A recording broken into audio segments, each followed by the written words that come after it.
Hi, Leanne here. This is the third of 3 information videos to complement the dragon song I uploaded.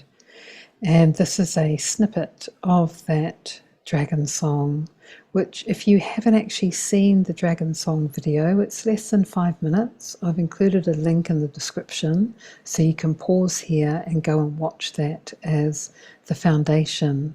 I've also included links for part 1 and part 2 since this is part 3, because you may want to go and watch those as well before coming back. So this is the behind the scenes of my dragon song continued, the part 3 of 3, as I've said. And the focus of this is actually going to be the asteroids, the realm of the goddess. Not just the goddess, there's also gods in there as well, but it is a lot of goddesses that reside in the asteroid belt. I'm going to share some personal synchronicities. I shared one about the road I grew up on in part 2, and I'm going to share a few more like that, where the validity and use of asteroids, it really gives another very precise layer to insight into your own makeup through looking at your chart. And I'm going to walk through my chart again to show that in action. To talk about the asteroids, I need to actually just cover some basics. So I've got UR here, and that is the symbol for Earth, that cross of matter within a circle. And we have the Sun, also known as the star sign. And these are the luminaries, the Sun and Moon, and your Earth are really to do with self. Then we have what's called the personal planets, Mercury, Venus and Mars. And social planets, Jupiter and Saturn. And then the generational planets, because generations of people share placements of these 3 much slower moving objects. And the asteroid belt lives between Mars and Jupiter.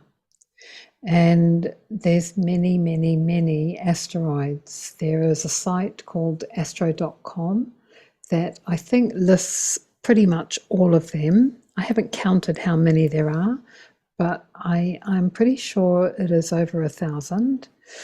And the set that I use is a much shorter set of 163, I think it is, might be 167, from astroseek.com.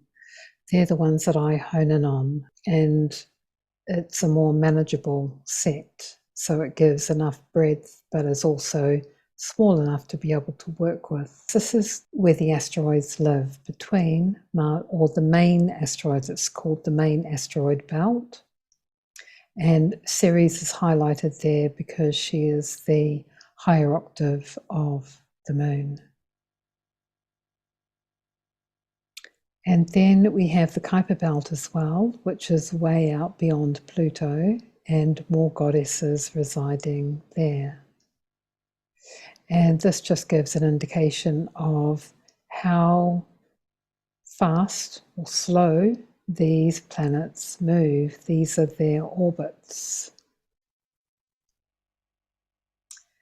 And then just to emphasize the point that this is where the goddess energy resides in the main asteroid belt and the Kuiper belt and beyond. Building this picture, once again, I have left this with the houses and the keywords. And now we're going to look at where the asteroids are. So I started with my Earth, and I have Makemake and Circe, and they are exactly on the same degree and minute conjunct each other. And these are the indicators given for both of those. Over to the 11th house, and I have Michelangelo asteroid, and Sappho. And Sappho is actually just in the 12th house. She's not in the 11th house. Or is it a she? I'm not sure. I'm going to have to look that up. And then over to the 5th house, and Moira, one of the fates, is there. And the 10th house, helpfully, Moni and Harmonia, which bodes well. Not experiencing that right now, but it bodes well. Then down to the 3rd house, opportunity, and another one of the fates.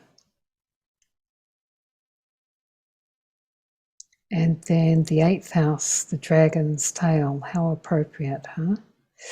And also Uranus. So instead of being asteroids, the Titus conjunctions, by the way, all of these are very tight orbs. They're very tightly conjunct the sacred 7 point that it's connected to.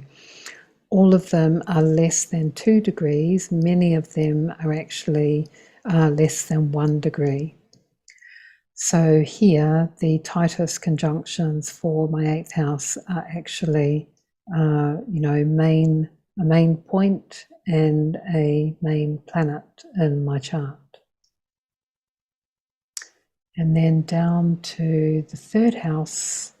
Whoops, I've gone the wrong way, beg your pardon. And then over to the 1st house, and we have Jobsy. I always think of Gollum in Lord of the Rings when I'm reading that, Jobsy.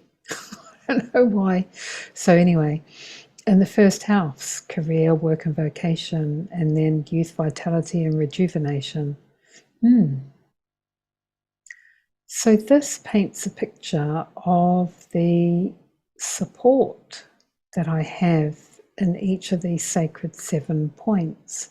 So I'm using the 7-pointed star to get really specific about which asteroids or energies to lean into to help me on each step in the sacred 7 journey and soul growth path. And I said I was going to share some of my own personal synchronicities. I already shared the one about the road I grew up on, Huia Road, actually being a asteroid, Huia, and Huia is at 9 degrees and 7 minutes, which is very close to the 10 degrees 41 minutes of my earth sign. Then Aotearoa is also an asteroid and is the Maori name for New Zealand. And Aotearoa is in my 1st house of self. And that makes so much sense to me because I am identified as a New Zealander, as someone from Aotearoa, because that's where I grew up.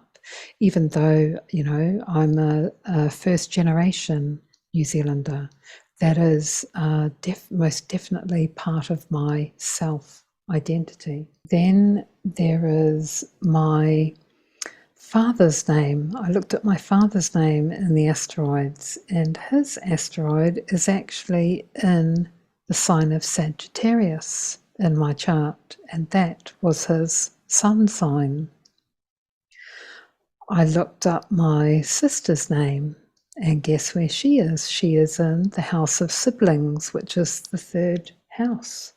And then my mother, her asteroid is in my 12th house, which makes a lot of sense because she was actually absent during the majority of my childhood. I was brought up by my father from the age of 1, and our mother didn't come into our lives until I was about 12. So it makes sense that she resides in my 12th house. So yes, that's just me sharing the validity of asteroids. When you start looking, it's really surprising. Like I say, I'm always giggling away to myself when I find them because it never ceases to amaze me how synchronistic finding and discovering these placements can be.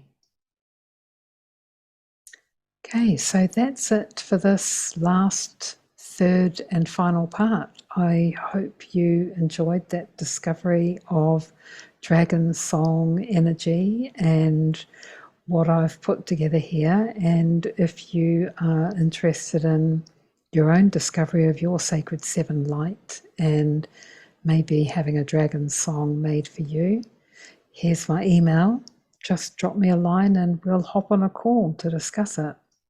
No obligation whatsoever. We'll just hop on a call and chat. Thank you for watching, and bye for now.